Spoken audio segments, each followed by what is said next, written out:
Welcome everybody, and welcome everybody here live at the GCCM in Miami. We're going to talk about the role of the data centers in the region to meet the future demand and green data center financing.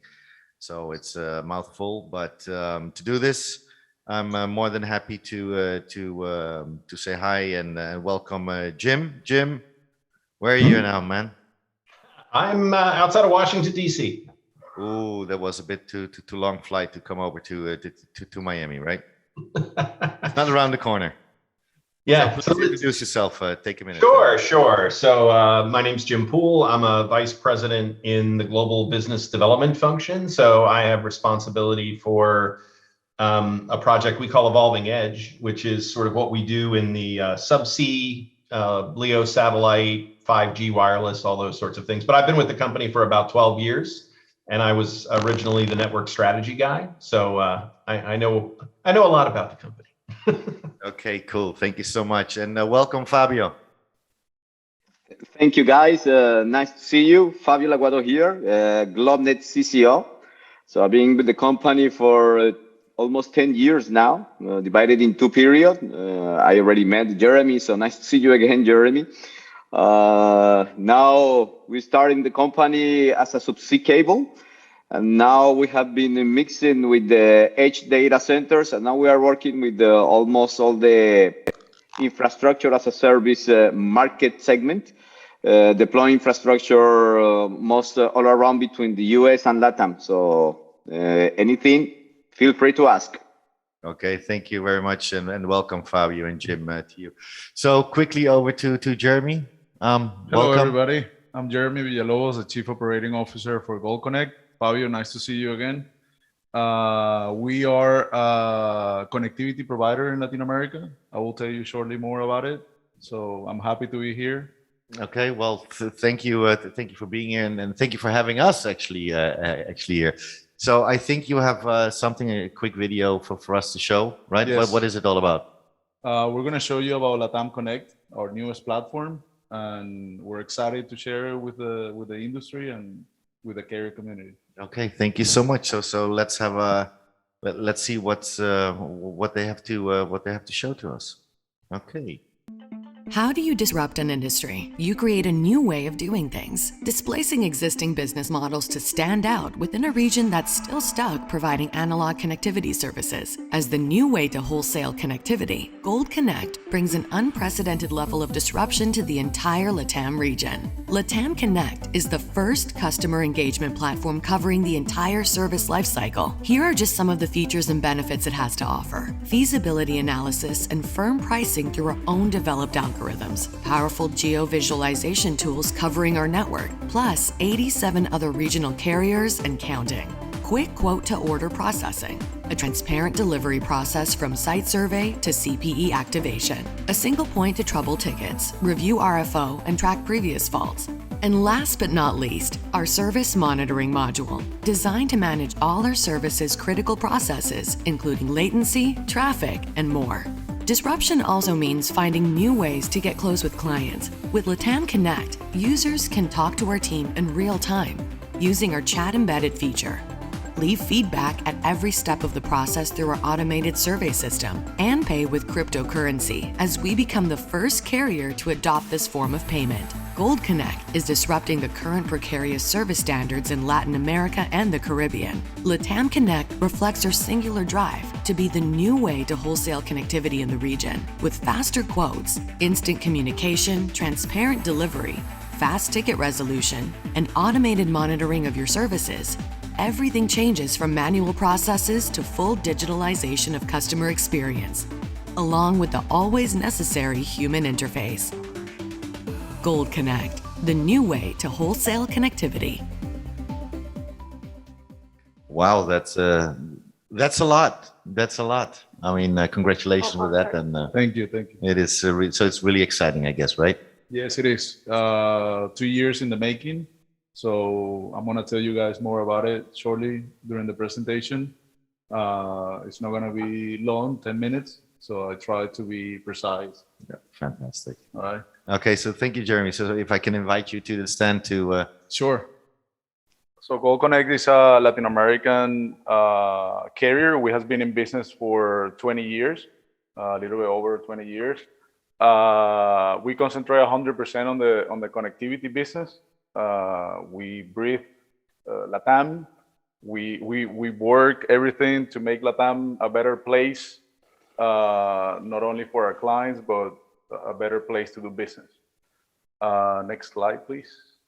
So our company, oh, okay, perfect. So our company, we have fiber optic. We have our own fiber optic in 5 countries. We have regional NOCs. We have wireless to reach all those places that basically fiber optic is not an option. We have more than 164 POPs, which of those 71 are international POPs. So we have a pretty solid presence in the region.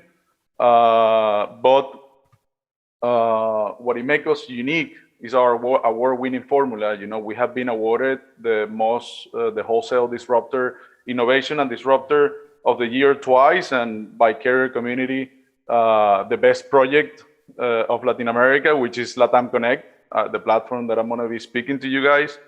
Networks, connectivity, all the traditional different solutions, MPLS, wavelength, Ethernet private lines. We do also data center colocation services throughout the region, cloud connection, all the traditional services, but we make it different in the way we do business in the region. So we have a pretty solid network in the region. We have capacity in more than 16 cables. We have in our own network more than 30,000 on-net buildings. But with our extended reach, we can deliver services in up to 45 million on-net buildings. I mentioned before about the POPs, which basically enable us to deliver data center to data center capacity in a very quick manner. So this is what really is making us different in the region. It took us almost 2 years to develop this platform. We try through third parties, but we wanted to go always beyond the possibility. So we decided to bring on board our own developers and design LATAM Connect, which is basically our own algorithm to perform feasibility analysis and provide firm prices to our clients in real time.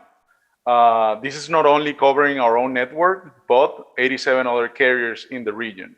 So most of the platforms that you see out there, they do feasibility on their own network, on their own assets, but it's always subject to feasibility analysis, budgetary pricing. So we wanted to go the extra mile and be precise for our clients. So the fact that our algorithm is able to provide firm prices and do feasibility analysis not only in our network, but in 87 other carriers in the region is definitely a game changer in the industry. We're not limited to the 87. We're adding more carriers to the platform. And the point and the idea is to make LATAM easy. LATAM is known for being a very difficult region, very complicated. When clients have an RFP in Latin America, they think about, you know, a couple of months just to put together pricing, technical information. So we're tackling that aspect from the get-go. We basically focus on 4 different pillars in the platform. The number one, obviously, is the pricing and the quoting process, where the clients are able to do, you know, the whole feasibility analysis, not only for point-to-point connectivity, but also internet. Then they move into the delivery process. So basically, they're able to visualize the end-to-end installation process. Everything that is seen on the project manager side, they can visualize the same timeline. So they are involved through the entire process without having to pursue the delivery team on a weekly basis, asking for updates through emails. So we wanted to empower the client to be in the loop 100% through the end-to-end installation process, from site survey, CPE installation, through the delivery and final testing of the service. The third model is the monitoring of the service. So we wanted to empower clients and their technical team to monitor traffic, latency, packet loss, you know, without having to reach to our NOC. So that's definitely another game changer in the industry. And last but not least, the trouble ticketing model, where clients can open a ticket in real time, they can visualize an issue in the service, and they can open a ticket. So basically, with this platform, we are empowering clients in Latin America to control the end-to-end experience with the services, where they are 100% in control of the customer experience. We are disrupting the way of doing business, providing this platform. Is definitely, we're pushing the envelopes. We definitely want to see more carriers doing the same thing, because we concentrate too much on infrastructure and new cable systems and new configurations, but I don't hear too much about the customer experience. How can we shorten the sales cycle? How can we improve the sales support? The trouble ticketing. So there are a lot of aspects on the customer side that we are not seeing as an industry, that we definitely need to pay more attention as carriers, not only attending other carriers, but these carriers attending the enterprises can provide a better support. So I'm happy to share this new platform. I'm happy to do demonstrations on a one-on-one meetings, and we're very much excited. This is a unique platform, at least in the LATAM region. Obviously, in the US and the European markets, you see platforms like this, but you don't see this in Latin America. Technology is complicated, availability, size survey process. It's a whole new, different games in terms of being accurate and precise to the clients. But we're very happy about this, and it's having a very positive impact with our customers, and we're definitely making an impact in their bottom line. So thank you so much for the time, and I'm happy to be here. Thank you so much, Jeremy. Any questions? And again, congratulations to GoldConnect, because it has been sometimes even a pain. I can imagine, but congratulations on this one. Let's see if there are any questions from the audience. Yes, please. Wow. Yeah, this looks a lot like, if I could try to make a comparison, it looks a lot like the experience that we had before, 15, 20 years ago, requesting a taxi and Uber, right? You are empowered to see what's going on, to place the order, select what you need, where you need it, geographically, and then go through the provisioning process in terms of how long will it take for the vehicle to get to you, and how long will, in the end, deliver you to where you're going.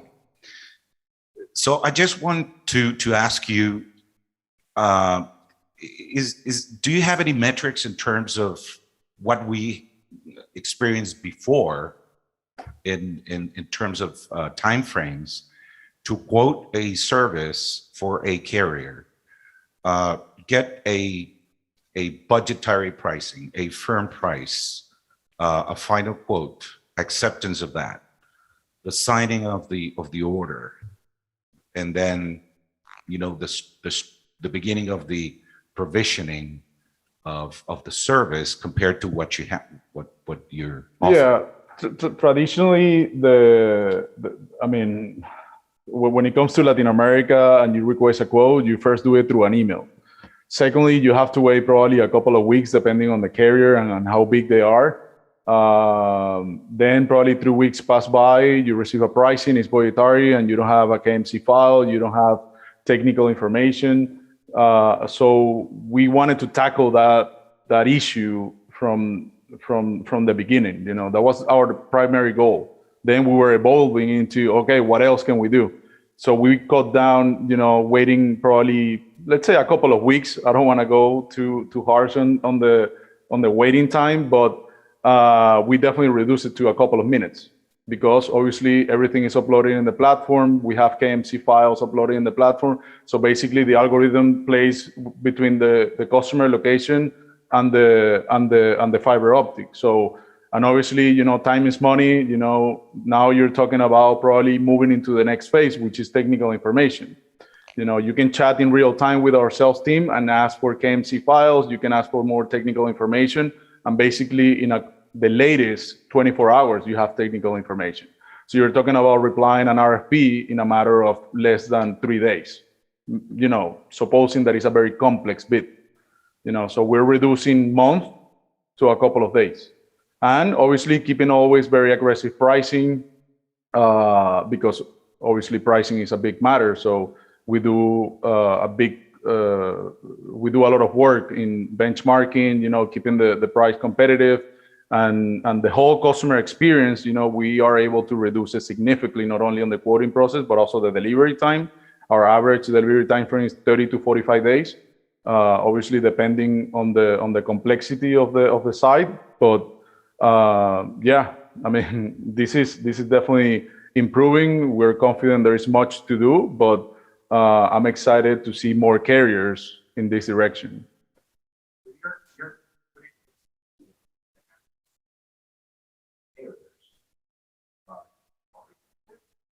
No, we don't. It's actually free. So that's a heck of a resource. Free in this world, right? Yeah. So that's a massive resource for our clients, and the idea is to empower them. Okay, just maybe just take your microphone with you and then sit down, because I have another couple of questions.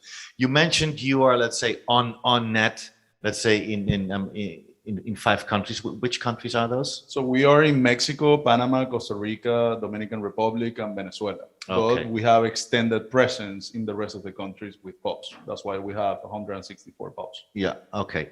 And is there a big difference in, let's say, talking about latency, in receiving the answers for possible quotations or RFPs, if those are, let's say, on net?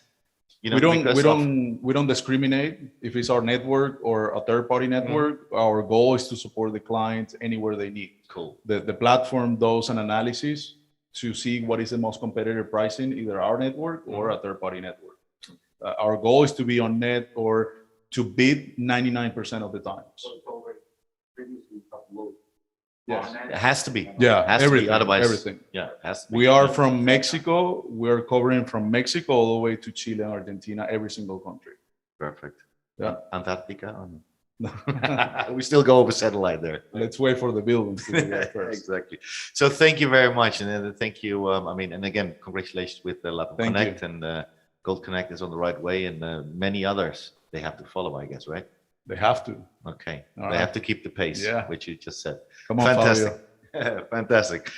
So, all right, let's bridge this into our panel discussion, and thank you again for the audience for the question. So, Jim and Fabio, welcome again, and thank you for joining.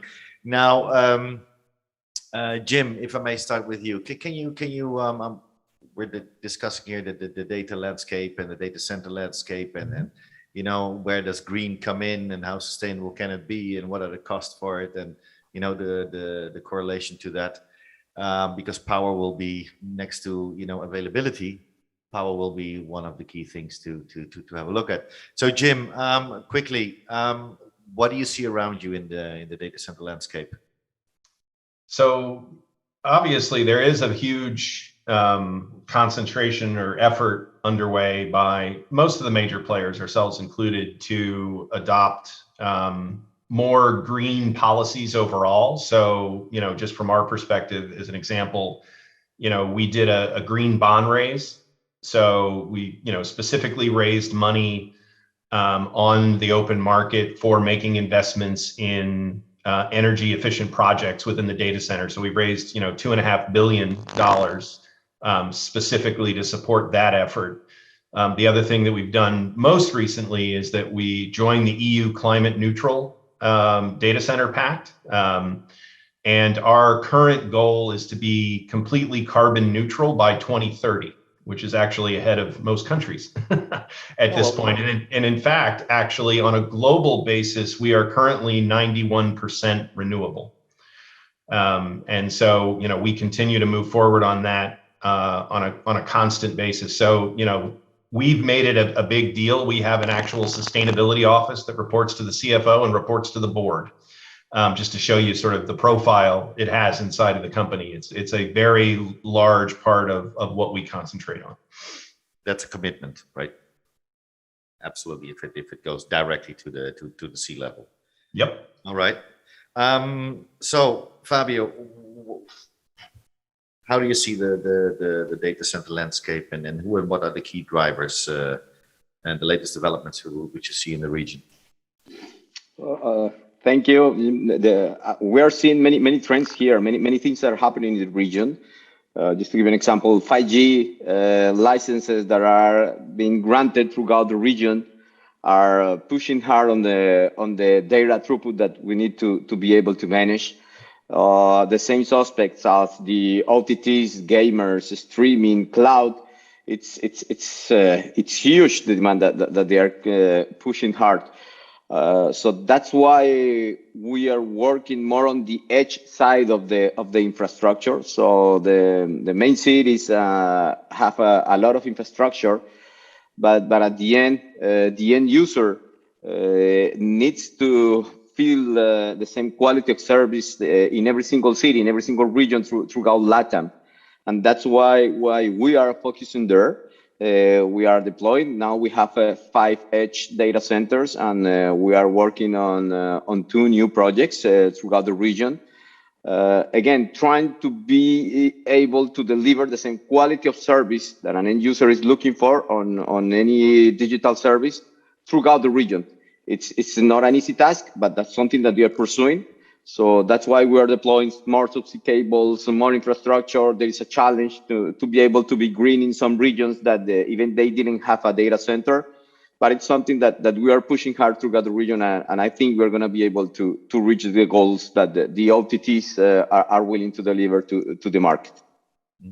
Okay, thank you. Jeremy, going to the next step. What's the role of connectivity in the data center business in the region? What do you see? I think is the backbone of all the major technologies, that are being hosted in the data centers. I think the connectivities have a huge responsibility, when it comes to transporting all the data coming from all these critical applications being hosted in these data centers. It's very important, the reliability, the redundancy of the different networks interconnecting these buildings. The aging of the connectivity when it comes to subsea cable systems is critical to, we're entering the end of the first generation. Now is coming the second generation, and the same thing happened to the terrestrial fiber optic networks. Also trying to improve the way we interconnect the buildings, avoiding aerial connectivities and doing more on the ground deployments. And, connecting the data centers is the most important thing. When carriers go into a country, the number one thing we do is interconnect all the data centers, and then we go for the capillarity of the different towns. But the data center is the number one priority to keep these buildings well connected, redundant, and ready to go for the customers. Okay, Fabio, as we know, and we mentioned this already earlier, everything goes super fast nowadays, and then how are we facing, let's say, the speed of the market challenges? And please explain to the audience, if possible, what the main challenges are. Is it the new go-to-market strategy? Is it decentralized content data centers? What do we see? You said it right. Trying to decentralize the content, it's key for us. The ecosystems throughout the internet needs to become more popular. So at the same place where the OTTs have the content, we need to be able to interconnect with the ISPs and be able to manage with someone that is going to deliver the exchange or at least manage or rule the interconnection. It's something that we truly believe that it's key for the entire sector. And the idea is to be able to deploy as quick as possible, despite the situation that we are seeing now with the infrastructure and the value chain issues that we see. We need to plan ahead. So we were used to have plans for 12 months, do acquisitions, buy equipment for 12 months, but now we are trying to to be able to fulfill at least 18 months in equipment to be able to adapt to the market demands. So many things changes. We are now seeing that, I don't know, customers are asking for 15, 20 kilowatts per rack in infrastructure, but others are still on the 3 kilowatts. So we need to be flexible and dynamic to fulfill that demand in every single place that we are working on. And that's not easy, but that's the intelligence that we need to apply to be able to reach the agreements that we are delivering to the market. Okay, Jim?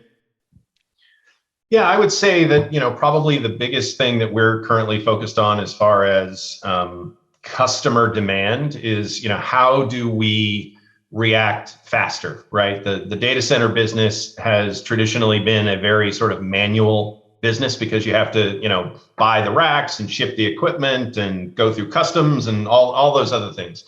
So, what we've done the last few years is increasingly made more investments in digital services that help the land and expand behavior of our customer set, right? So a normal customer to us generally starts in a couple of metros and then they're in 4, 6, 8, and so on and so forth. But one of the biggest gating factors tends to be the CapEx procurement cycle and just the cost of doing that. So, we now offer things like bare metal services or our fabric services, which is both our API driven SDN enabled platform. So you can, provision a server or provision a connection between our data center in minutes, as opposed to waiting. Because the one thing the cloud market's done is sort of made instant gratification table stakes, right? If you can't deliver quickly now, you hear about it from your customers. And so that's been, one of our biggest areas of investment.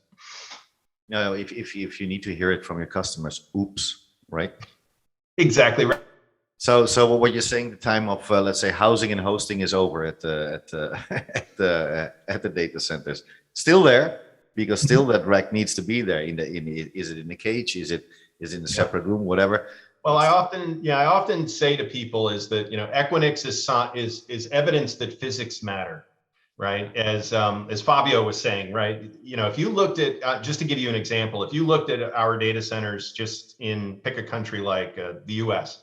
where I'm sitting right now, if you drew a 10 millisecond circle around every data center from just a wireline transport perspective, we cover about 80% of the US population. We cover 90 plus of Canada. It depends on the country, obviously, and we're not dense in every single country, but this movement toward edge and lowering latency and the disaggregation of customer IT is a trend we've been living through for the better part of 15 years. And so it's accelerating even more with things like 5G. All right. So Jeremy, what partnership models, because partnering becomes more and more important, what we see out there. So what kind of partnership models are out there to meet the demand and to drive the growth? I think what we're seeing in the industry is that we cannot see separately data center, connectivity, cloud. We have to see an ecosystem. We're coming to play all together, and we rely all between each other. So it is important that we live and we move in the same direction as one single movement. When it comes to data center connectivity, cloud providers, the hyperscales, obviously the cloud providers, they drive more, the where everything is going, because obviously that's where the consumption is coming. But for example, we recently partnered with Sonda, is one of the biggest data center provider in Latin America, more than 45 years of experience in handling very complex bid in the data center world.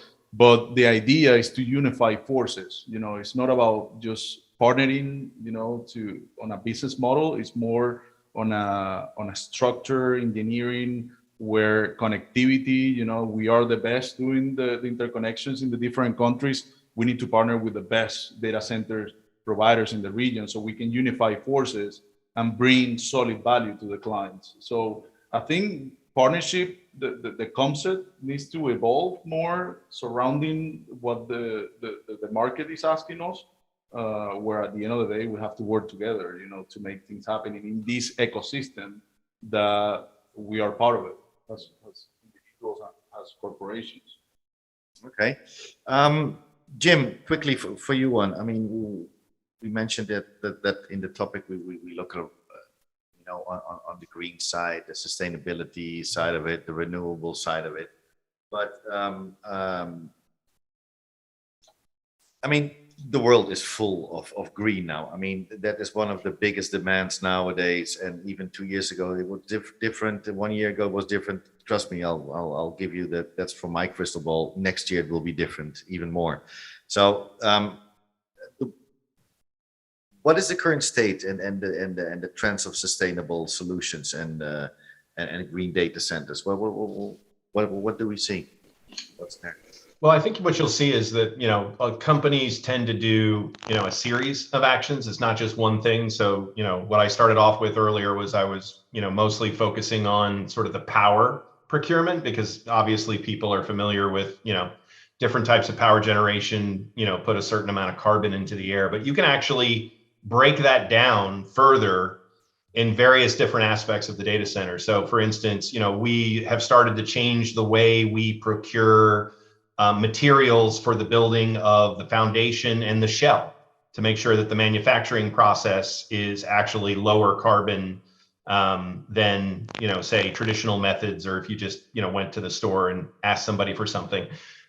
We also, obviously, in the way we run the data centers, so, a lot of people are familiar with, things like hot cold aisle containment, which is just, how do you make the building efficiently cool the equipment? We've even done things like captured the waste heat in cold countries and shipped it to heat other buildings. So in Amsterdam, we sit right across from a university, and we actually heat the university in the wintertime for what we're doing. So there's, any number of ways that the industry has responded to try to become greener. Okay, Fabio?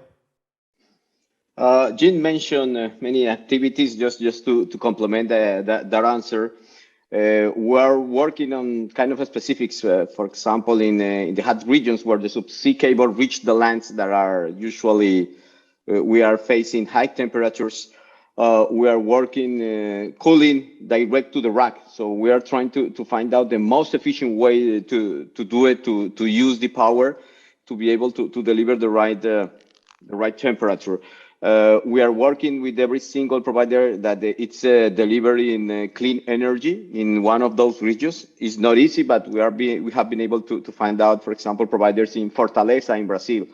So most of the people is thinking in Sao Paulo, Rio, but in those regions, usually they have only one source of power. Now we have been able to find out some kind of different solutions, but that's the way we're doing it. Trying to, as Jim mentioned, trying to find out many goals throughout the feeding process for the entire facility. Okay, so let me get this straight. Everybody, all the guys in the data centers, they're telling us, oh no, we'll be sustainable, we will renewable, we use old buildings because we don't have to build and use the concrete, which is also we can go on. Where are the different? What is the differentiator, and how can, let's say, making your data center as green as possible, as sustainable as possible, where comes the competitive edge? Where is the competitive advantage, Jim?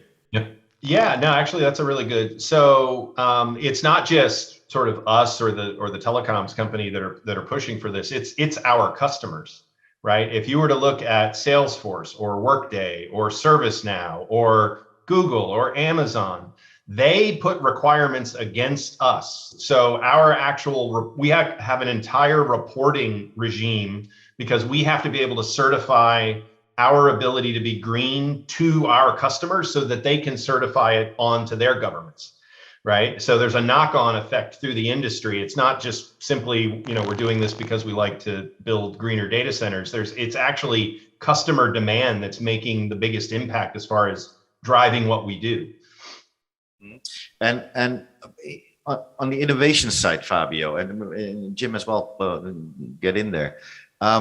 Because if the driver is, let's say, the demand from, let's say, the end customer, the Facebooks, the Microsofts, the Amazons, whatever, the end customers who demand this from you, and you need to fill in probably a zillion forms to get the assignment, you know. But how innovative can you, let's say, show the enterprises, so your end customers, listen, guys, this is also what we're doing. This is not what, you know, you expect from us, but we are innovative enough, like, for instance, using the heat, like in Amsterdam, like you mentioned, Jim, you're using, you say, the heat which comes out of it, out of the exhaust. You're actually reusing it to heat, actually, you know, a couple of buildings of the University of Amsterdam. So how does that work?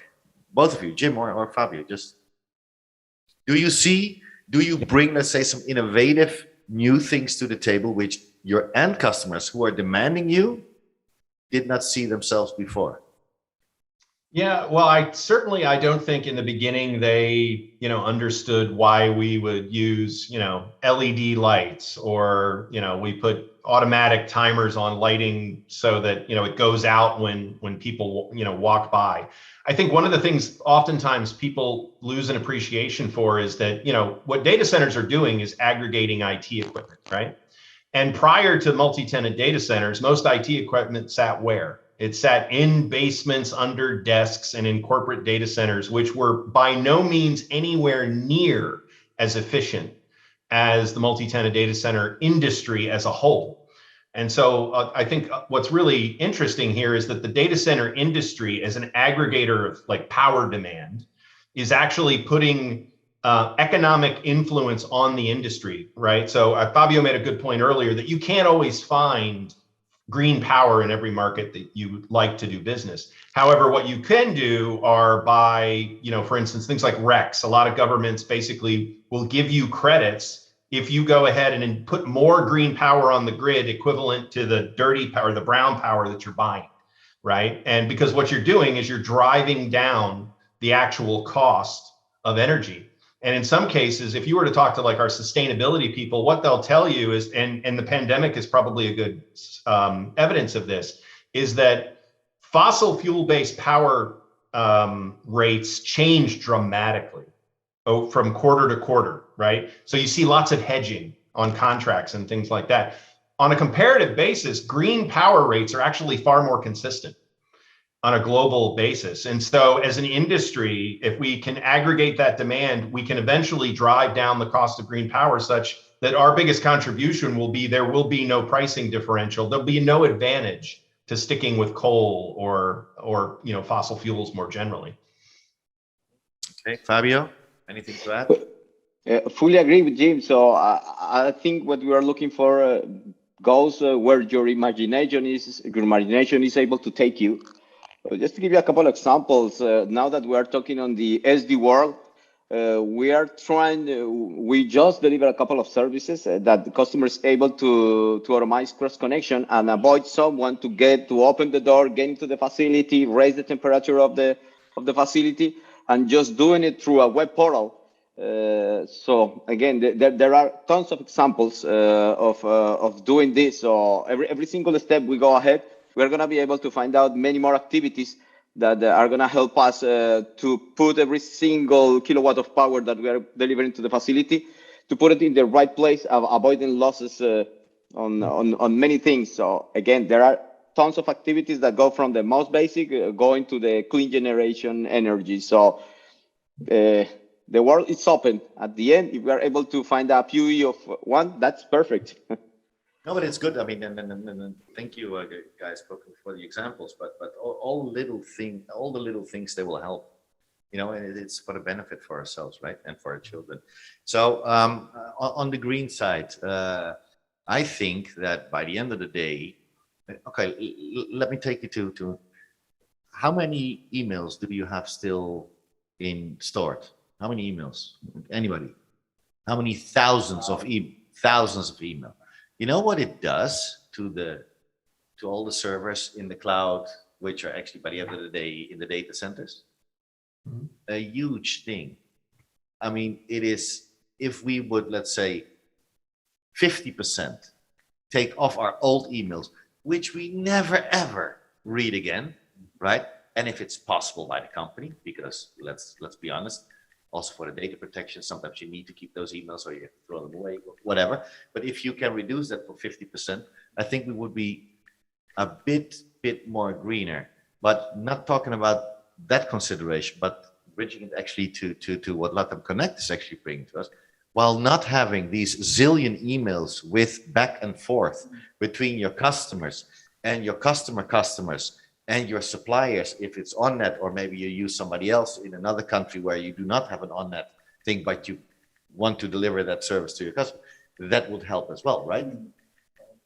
Yeah, I think so. So I think that is a contribution as well, which we sometimes forget because it's just our emails, right? Yeah, and I think we're seeing now a top to bottom approach where governments are pushing more for green initiative. We weren't seeing that before. So I think especially this year, we're seeing governments getting together, you know, with the goal of reducing the CO2 consumption in the world, you know. So now we have all these incentives, you know, that Jim was mentioning, that it basically facilitate companies to really tackle that approach and really make it happen. Because before, even if you wanted to go green, you know, you had some regulatory aspects, you know, that I believe today are much easier, at least in Latin America. Obviously, the environment needs to be friendly to adopt these energies, you know, but I think we're improving on a top to bottom approach from government down to the corporations and the end users. Again, I think that every little step will help us, right, to get a better world, and that's again another song. So, Jim, just quickly, because we're sort of heading towards the end of the session already. If I'm not, yeah, there we go. A quick consideration, crystal ball. What do you see? What can you expect? And maybe you can, you know, get, let's say, the green aspect of it as well to it. Yeah, well, so, you know, we're tracking a handful of things. Like I said, on the one hand, and I'll, you know, something that the other guys talked about, like subsea cables is a great example, right? So, you know, historically, you know, we've done quite a bit of, we've supported, I don't know, 40 cable projects globally the last few years. And there is a tremendous boom, right? Literally in the last 10 years, we went from most cables were 80% telco funded to most cables are now 65% hyperscaler funded, right? And the way they deploy capacity is with a very different set of requirements in mind than, say, a telco who's wholesaling capacity. They're doing it for traffic engineering reasons. And so, you know, their goal is usually to bring in the capacity straight into the data center when they can and skip, you know, a cable, you know, sort of a traditional cable landing station more generally. And what they're also doing is landing capacity in places where it's never happened before because of the improvements in technology. A good example for the region would be, you know, we just announced earlier this week with Elelink, right? As far as having, you know, the first direct route that goes from Brazil directly to Portugal and cuts out a huge amount of latency. And we're tracking any number of projects globally, whether it's going from Latin America to Africa or Latin America to Asia, on routes that have never existed, right? I mean, it just had never been done in history. And it's basically on the back of the fact that the hyperscalers are reacting to their customer demand and they have to deploy more caching infrastructure. They want more efficiency, lower cost in terms of how they move the bits across the ocean. And so the amount of number of builds going on is just absolutely incredible. That's before you add the LEO guys, right? The SpaceX's and the AWS Kuipers of the world and those kind of things. So, you know, there's a huge boom. I mean, as much as people look at the data center industry and go, oh, you know, it's a fad or it's going to run its course, you know, by most estimates, 60% of workloads are still sitting in basements, right? So we're actually still in the early side of the build and just the total amount of sort of digitization of industry more generally. Okay, thank you. Fabio, your future, your prediction. Yeah, the crystal ball is starting working. But as Jim mentioned, we are on the early stages. So we are going to be able to build out data center facilities in almost even a single place, even in poles in the cities. Because again, the IT computing load is growing in every single place around the world. And I think the key word here is to be able to be neutral in order to use the same infrastructure and be able to compete in the market. So if as a market we find out the way to do it, we're gonna be saving tons of power, being more proactive in efficiency and sustainability, just delivering one or two infrastructure. So I think that's something that is key, and it's happening. It's already happening. As we know, the towering companies are delivering services for many mobile operators. So it's going to happen in every single place in the infrastructure market. So that's what I think is going to happen in the near future.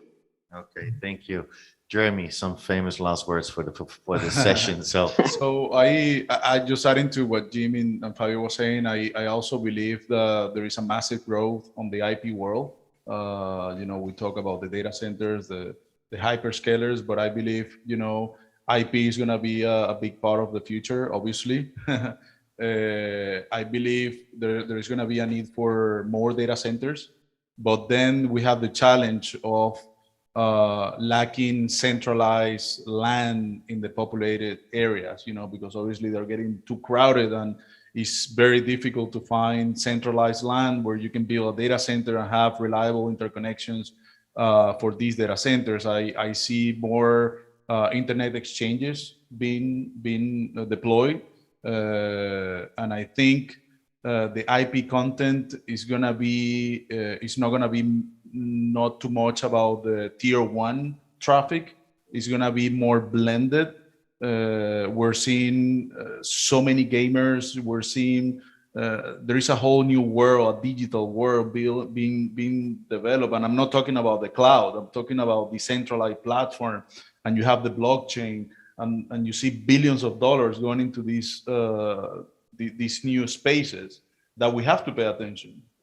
And at the end of the day, that correlates to IP content. The end users from their home, they're looking to interact. So the IP transit is going to go into from being very generic between international and domestic, is going to be more about specific verticals. That's where I see more.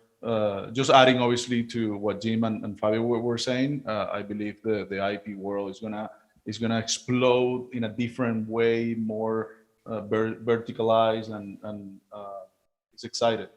Let's hope that the people still would like to pay some money per meg, per gig, per whatever. Let's see. We have to evolve. Yeah. That's from the data centers to the connectivity providers. We have to evolve. We cannot be doing business the same way that we were doing 10 years ago. For example, the data centers that were very jealous about their customers. They didn't want other carriers to be there. And it's what Fabio was saying. You need to be neutral. You need to be able to interconnect with all the cloud players in the same place. You need to be able to deploy any critical application in the same building. So it's not about being just alone doing one thing. You have to correlate in this. You have to live in the ecosystem. If you're not in the ecosystem, you're not going to be part of it. So. Okay, cool. I see there was still a question from the audience. Thank you. I was saying that I have a question for all of you guys, or whoever wants to participate. And I was, just brainstorming meanwhile you were discussing this data center and the to go green and the energy savings, the decentralization, as Fabio was mentioning, is one of the most important things. My house is a data center, and it's super connected with everything. My phone is a data center. I have 1 terabyte of photos and videos and many useless things, but emails, correct? Mm-hmm. My house generates electricity because I have solar panels, right? and I sell it back to the grid. So do you guys, is anybody in the world talking about bringing the data to the home and the ISPs delivering? And this is for content that is not online, like gaming. For gaming, you need some kind of a platform that is not distributed. It has to be in the center of somewhere, so everybody meets there with the same kind of latency. But for video, for streaming, for audio, any kind of content like that, you know, ISPs could force themselves to bring that content not to their data center or any other data center, but to neighborhoods. Every 1,000 homes would have Netflix and Facebook and Amazon and whatever within the community, and the community would help energize that data, you know, and have it available feet away from their router, correct? So that is my question. Is anybody talking about this today, seeing a world in the future where data centers are not going to be required anymore because they will be everywhere? They will become less a distribution center. Right, they will be, how do you say that in English? Atomized, you know, the atomization of the data available for everybody, everywhere, all the time. Well, I personally think that let's say that we will see more and more data centers in the region, and what we heard from the guys as well could be a first step already. But let me get Jim in here and Fabio to comment on it. Yeah.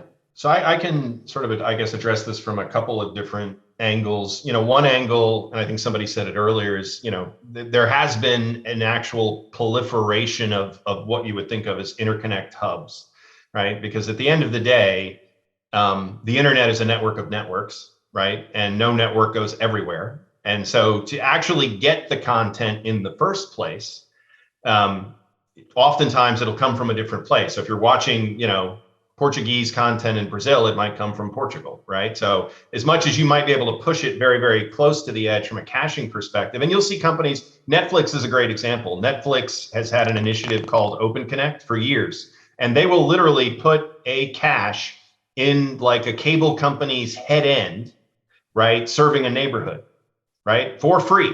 They do it just for the experience for the user, or they've invested in putting new internet exchanges in different markets. When we expanded in Europe, originally we didn't open up internet exchanges there because they were ones that were already there. And what we've seen is just the demand is insatiable.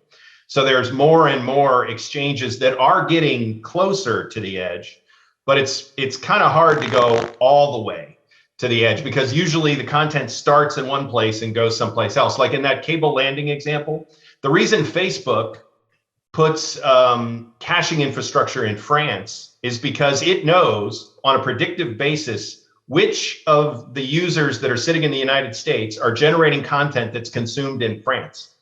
And so they'll push it in the middle of the night when it's cheaper to move bits, right? Just so that but when it's served to the end user, it's served out of, you know, Bordeaux. And so you see a lot more of that activity happening. So I agree with you that content is disaggregating a lot more than, say, traditionally, but it would be difficult to completely push it all the way down. At some point, what happens is you end up with aggregation economic advantages, right? Like if you look at GPUs, they're still expensive. Putting a GPU in everybody's house is a non-starter. So putting pools of GPUs in data centers is a lot more efficient because then you only have to buy exactly the slice of that you want, right? And those things are 40 kVA racks individually. You can't put that in your house. It just won't work, right? So that's one perspective. Okay, Yeah, thank you, and, Fabio. And on my end, so maybe the definition of data center is going to be changing. So today we see edge data centers that were through 3 subsea cables, 50 ISPs, and 4 OTTs are located there. But if you look closer, as I was telling you, there are cabinets or even a pole where 3 or 4 ISPs have a small intelligent switches where they interconnect between each other, and they need uninterrupted power. They need to manage the cooling and all this stuff. So the definition is going to be changing, but I agree with Jim until a certain point. So we still need infrastructure. We still need monitoring, IT capabilities. That it's going to be hard to deliver to your home, but for sure it's going to be getting closer than the main capital of the country. For sure, it's going to be broadened, but it's going to be hard to get onto your home. It doesn't make a necessary economic sense. I Okay, please, yes. I would leave the door open.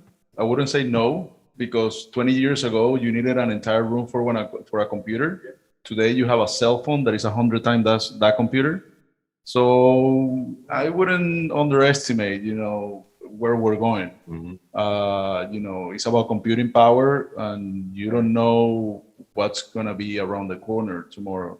Maybe data centers is going to be something like an old school thing, in 10 years or probably sooner.